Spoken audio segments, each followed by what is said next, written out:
This is Jason Sork again for Health Assessment Summary. What we're going to be doing today, we're going to be examining the head, the neck, the eyes, and the ears.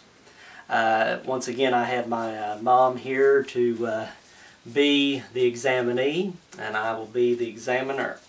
Basically, I've already put my gloves on because what I'm going to be doing, I'm going to be assessing the scalp, and I will be explaining all the procedures with her. So when I'm looking at the scalp, not only am I looking at the hair, but I'm feeling of the texture of the head. I'm feeling, does the scalp move? Is it tight? Do I feel any crevices? As the fontanelles should be already fused together.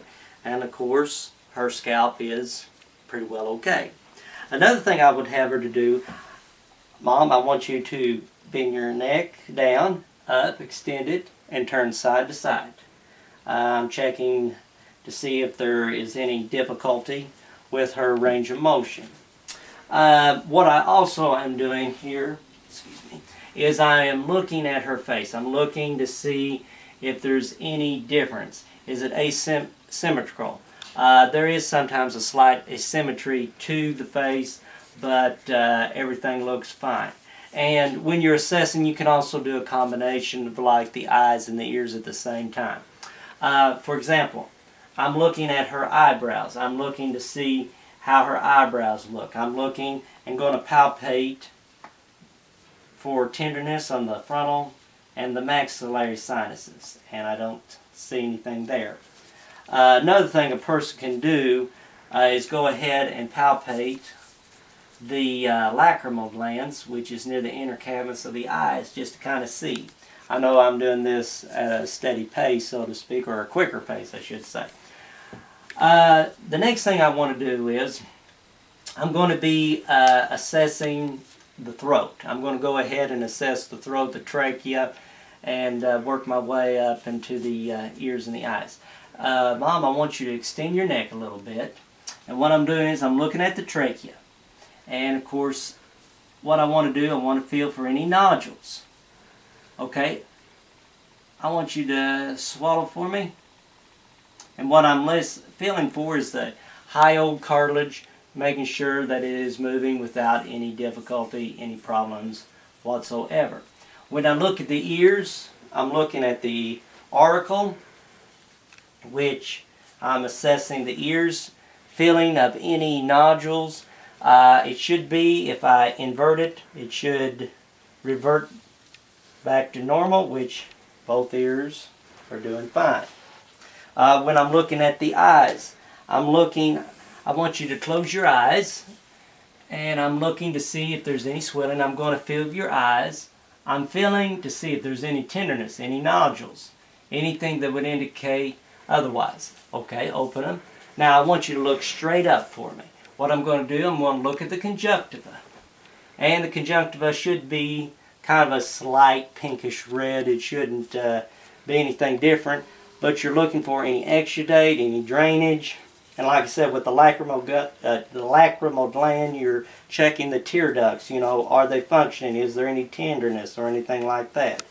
On the nose, I'm assessing the bridge of the nose, feeling for any nodules, looking at the coloration.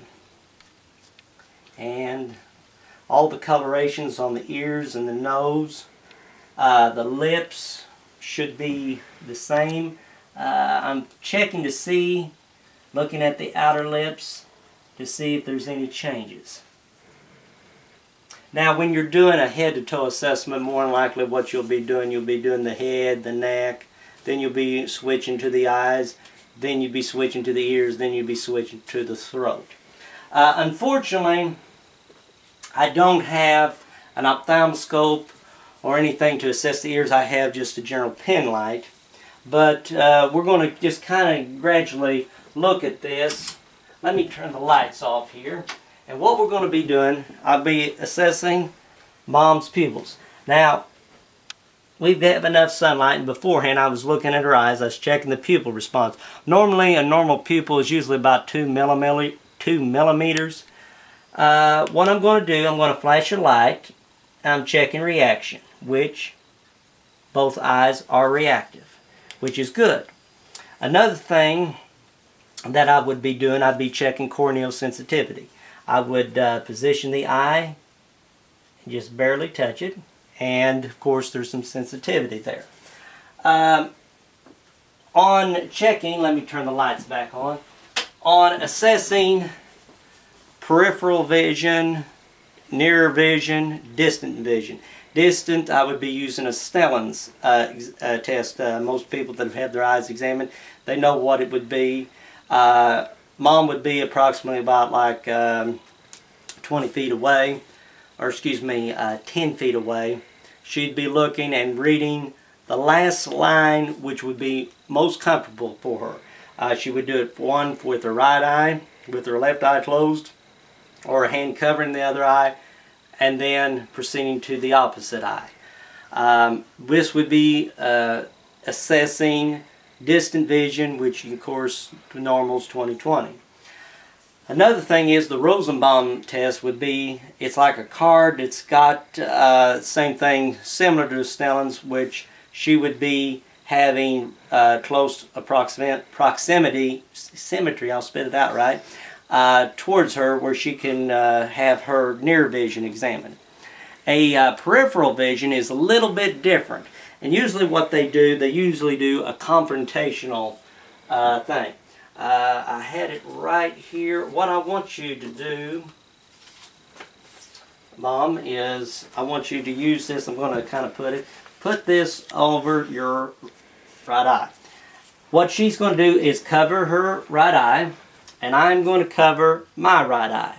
Another thing I need to make note, Mom wears glasses. If you do an examination and you're doing it with and without the glasses, you need to document that. Okay, what I'm going to do is I'm going to hold out my hand, look square at my eye, and you tell me when you can start seeing my fingers. Now. Okay. What I will do is I would state, when did I see my fingers?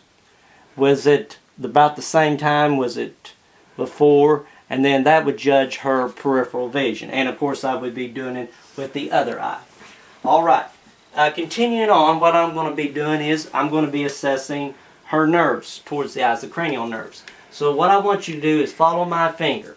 I'm going to be going, just follow, and what I might do is hold the head, that way, and then, all right, okay. And basically what I'm doing, then I want you to look to your extreme left, hold your head, extreme left, and then extreme right. I'm checking the eye movements, I'm checking the cranial nerves. Okay, proceeding on. If I had an ophthalmoscope, can't talk today, what I would be doing with the lights out, I would be checking Mom's eyes. I would hold her head, and I'd have her look straight ahead. I'd be looking right directly into her eye. I'd be looking at the retina. When you see the retina, you'll see blood vessels.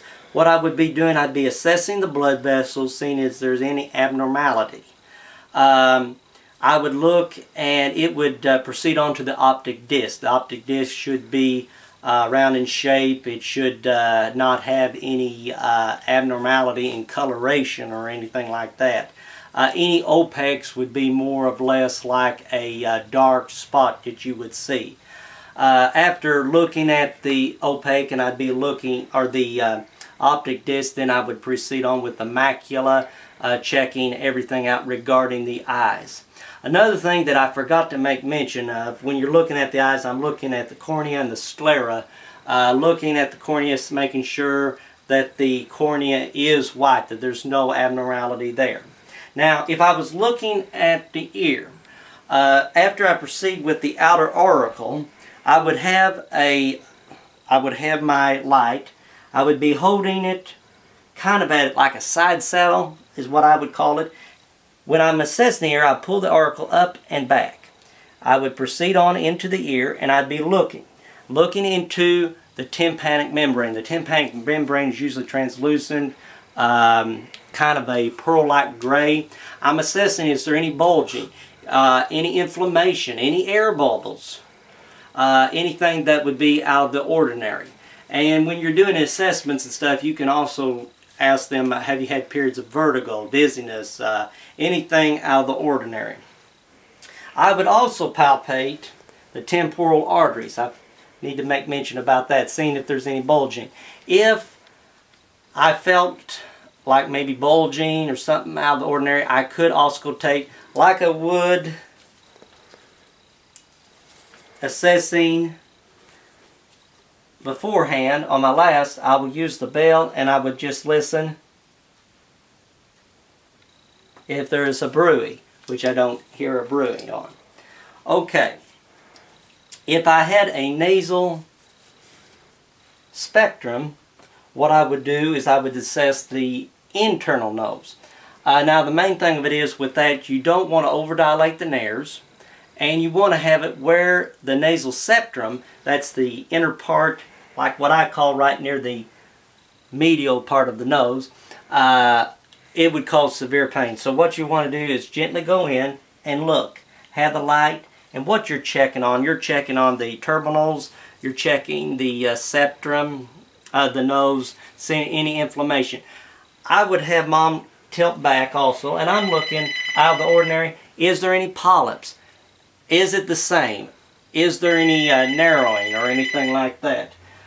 Proceeding on, I would have her to open her mouth, and I'm looking at the teeth. I want you to smile for me.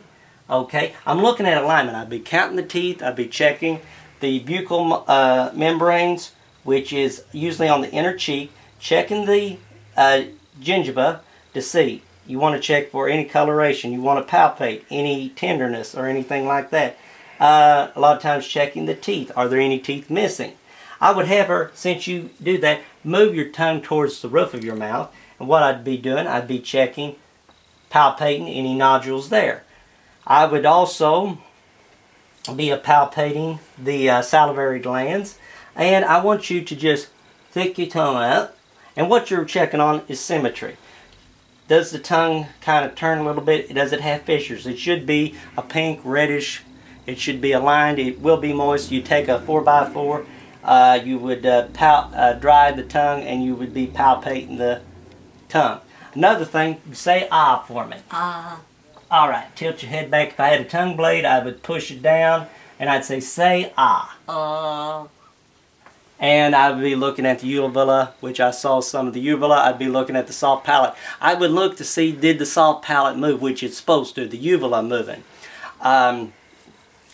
This is very important also in detecting swallowing techniques. Another thing is I would elicit a gag reflex, because what I would be doing, and I'm not going to do it for one of you moms, so don't worry. I would take the tongue blade and just prepare her. I'd say ah, go ahead. Ah. And then I would proceed back to the posterior palate, barely touching that, and it will elicit a gag reflex.